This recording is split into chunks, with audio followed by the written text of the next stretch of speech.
నా పేరు సుబ్బలక్ష్మి అండి. మమ్మీ పేరు ఎస్ లక్ష్మి. జూలై నెలాఖరులో ఏమైందంటే కడుపంతా ఉబ్బరంగా చాలా టైట్ గా వచ్చేసింది. బాగా వస్తే ఇంకా షుగర్ టెస్ట్ చేయించుకుంటే డౌన్ అయిపోయింది అన్నారు.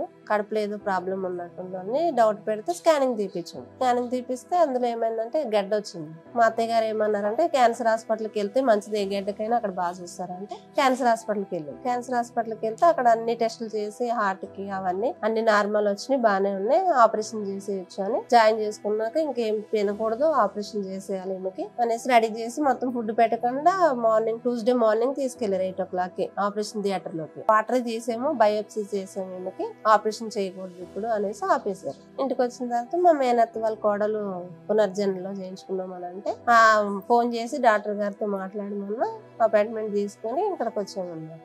ఇక్కడికి వస్తే ఇంకా ట్రీట్మెంట్ ఎట్లా ఉంటుందో ఆలోచించి కీమోథెరపీ లేకుండా, ఆపరేషన్ లేకుండా ఈ మందులు వాడదాం, దేవుడి దేవాలు తగ్గిపోతే ఇంకా ఎవరికైనా చెప్తాను అనుకుంటుందిలే అని ఇటు వచ్చాము.